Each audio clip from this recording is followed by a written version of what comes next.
Tumaas ng 5 piso ang kada kilo ng baboy, kaya sa mga kapatid nating nagpaplano na mamili ngayon, alamin po natin ang bentahan nito live mula sa Kamuning Market. Kasama po ang ating nag-iisang Nyora. Mami Chiki, magkano po ba ang presyohan ng baboy dyan? Good morning sa inyo. Happy Monday sa inyo dyan sa studio. Good morning mga kapatid. Eto, naunahan ako dito ni Ma'am Aida dahil 1:30 pa lang ng umaga, nandito na siya. Ganun talaga kaaga. 40 years na po nagtitinda dito sa Kamuning Market ng baboy si Ma'am Aida. Kaya itong sila, Ma'am Neneng, sila po ay magkapit-bahay din. Magkalapit lang Magkalapit po kami. lang. Kaya ito, nahuli ko yung suking si Aling Neneng. Ito, dala-dala na yung 500 pesos na budget. Ano po ang luto natin ngayon? Dinuguan po. Dinuguan! Asa na po yung binili natin na anong parte ng karne ang binili ninyo? So ano ito, Ma'am Aida? Ang binili is? Kasim. Kasim. Yan bang maganda pang dinuguan? Malambot. Para malambot. Magkano ang kasim ngayon? 340. 340. Parang tumaas ng kasi lahat. Tumaas talaga. So para doon sa walang budget, yung mas matipid na parte ng baboy, ano pang pwede sa Batok. batok? Pwede rin, Pwede ano? po, opo. Sige. Masarap din dinuguan yun. Okay, so 350, tapos ito, pati yung kanina tinitignan ko kayo na parang nagsasahod nung baboy. Ano sabi nyo? Very fresh, walang walang amoy. Fresh. Wala. Kasi Opo. pagsaksak sa baboy, sahod. Ayun, pagsaksak sa baboy sahod agad. Yung dugo, kaya nakikita mo naman talaga yung pulo niya. Tapos meron kayo parang malalapot na kinukuha. Sige nga, magganyan kayo. Yung Parang buong yan, ma'am. Yung pa ang gusto nyo, Aling opo. Neneng, gusto nyo yung Buong buo. yan, ma'am. Maganda po yan. Para sa Okay. dinuguan. Okay. So sa budget na 500, paano po natin ipagkakasya yan? Maghapon na po namin yung 500 na yan. Opo. So, bali 340 po, yung dugo, 350, tapos yung po mga pang sangkap po niya. So paano, bibili pa tayong puto? Hindi po. Para sa dinuguan. Mga sibuyas, Opo. sili, suka. Pero hindi nyo sinasawsaw sa puto, yun ang masarap. Hindi po. Ay, hindi Pang-ulam na. lang po siya. Sa kanin na lang, Opo. ano, diretso. Ang punta nyo ba sa palengke is once a week? Hindi po. Daily. Daily na rin. Bakit po kayo daily na nagpupunta? Malapit lang naman po kami Opo. dito. At saka, syempre po sa budget, kailangan tipid-tipid din. Yun na nga, yun na nga. Opo. So, naku, ano naman ito hinihiwa ni Aling Aida?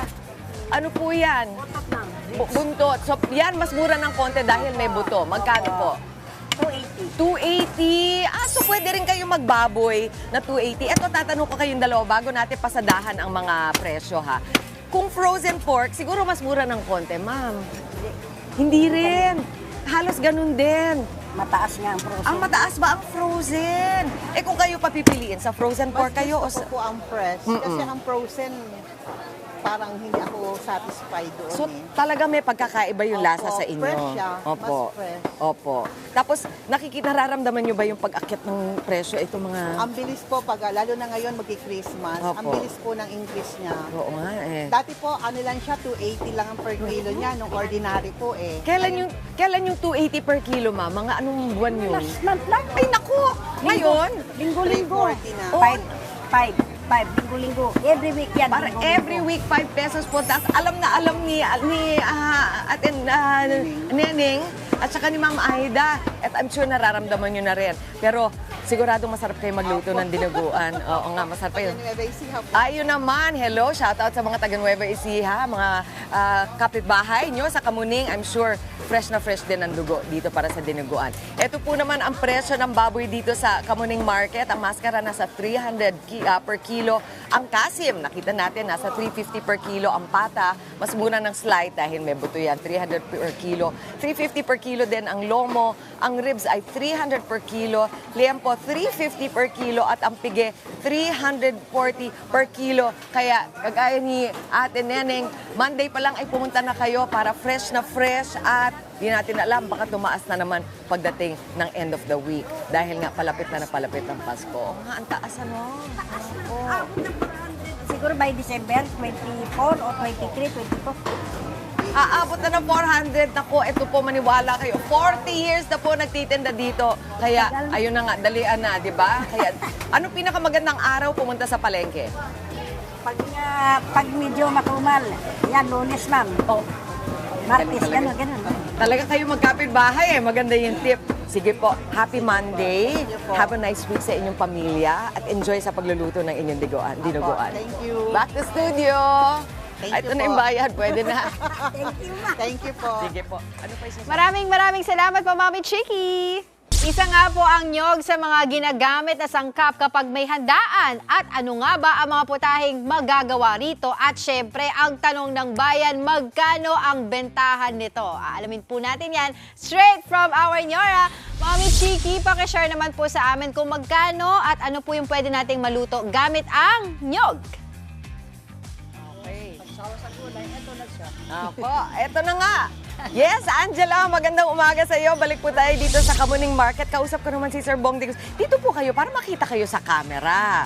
Eto po, matagal na dito sa palengke pero 2 years na po na nagko-concentrate si Ma'am Bong dito po sa ating mga nyog. Merong small, merong medium, merong large. 30 kung small, sir. Opo. Opo, tapos yung Ang medium. natin is 35. Opo. And then, yung big po 40. 40. Pero sabi nyo nung mababa yan, Mababa minsan po. 25, ganyan. So Oo. medyo tumataas na naman, ano po?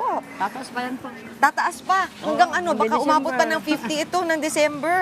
Malamang. Pero madami naman tayong pwedeng lutuin, di Marami ba? po, marami po. Sige nga, paramihan tayo. Ako, pwedeng magginataang langka. Ano pa? Ginataang laing. Okay, binagoongan, pwede lagyan ng langka. Pwede. Ano pa? Ginataan, pwedeng ginataang puso. Ay, puso ng saging. Labong. Oh, naku, ang dami naman. Okay, teka, Oo, dessert, oo. pwedeng palitaw. Oh, ano sa inyo?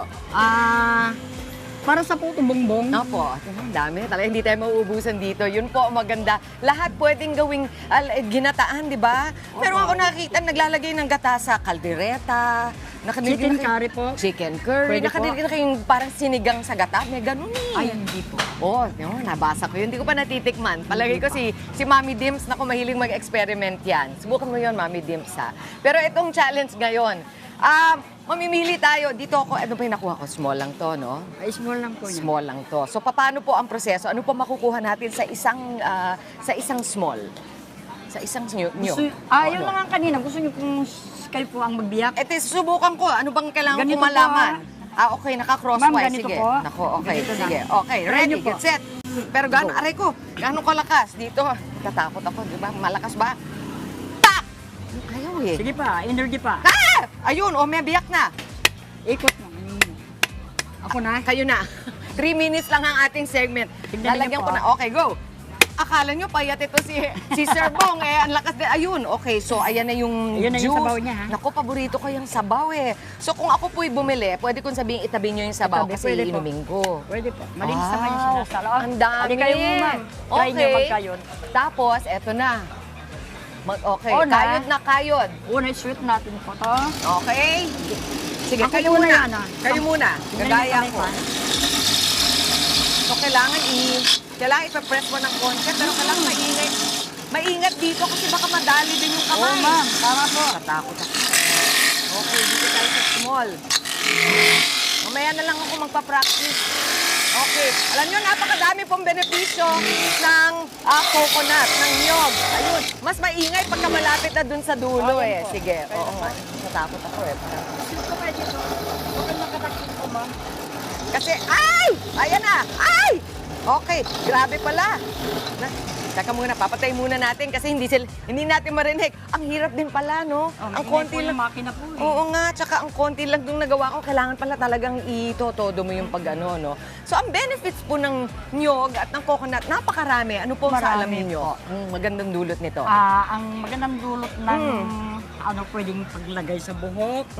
Ako Pwedeng yung gawing virgin coconut Lahat oil. naman. Marami po. Ang sabi nila, ang buko daw lahat, pati, di ba, pag matanggal na to, di ano pa to, di kung hindi, anong tawag doon, yung nabubunot, di ba? Ring galing yun. Pwede rin gawing uling po yan.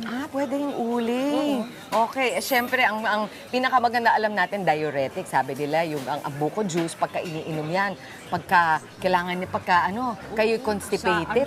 Ayun, maganda panlinis, tsaka dinadala din niya yung mga pagka marami kayong kumain ng maalat-alat, maganda kasabay nun, Mabukit buko. po sa UTI yan. Ayun, tama kayo doon. Diba? UTI. UTI. Tapos sabi nila marami ding potassium. Alam nyo ba yun? parang yung potassium parang sa ano din po yun, para dun sa saging. So maganda dalang, kita nyo na, sabihin nyo yan sa mga customer ninyo, bumili kayo ng buko. Ang alam ko lang, ang sasaging lang ang ano. Ang potassium, hindi po. Marami din po sa buko, kaya mabuti din yan sa ating blood pressure, nakakababa ng ating presyon. O, di ba? Maganda rin yan sa ano. Tingnan mo. O, marami tayong natutunan, pati si Sir Bo. Tatanggalin yung, kung yung isalamin ko dahil patunay yan. Maganda rin po ang vision kapag kayo ay umiinom ng buko, nakakatulong din po sa inyong vision. O, di ba maganda? Minsan umiinom din ako. O, talaga. O, sige. Ma'am, Sir Bong de Guzman, maraming salamat sa inyong pagpapaunlak. Mamaya magpa-practice pa tayo, ha? Kailangan pala talagang isasaksak mo ng ganun sa pagkain. Talagang dinaan sa kayod ang inyong pagpapalaki ng 5 anak. Hindi naman po, gulay po. Ay, gulay din. Hello po sa inyong pamilya. Bati na. Hello po. Hello mga po. anak. Nandito po kami. Oh, sige, binabat. Coverage yung nyog natin dito. Ayan, sabihin nyo, hello Angela. Hello Angela. Hello Andre. Hello Dimples. Ayan na. Hello, Angela. Okay, si Ma'am Dimple, sige, balik tayo sa studio habang tuturuan pa ako ni Bong kung paano yung tamang pagkayod ng niyog. Back to studio. Ang hirap pala. Hello po, Manong! Maraming salamat, Mami Chiki. Mga kapatid, Chiki Roa Puno po. Simulan ang inyong araw na puno ng impormasyong kapaki-pakinabang. Sama na sa isang makabuluhang umaga. Tumutok at mag-subscribe sa social media pages ng News 5.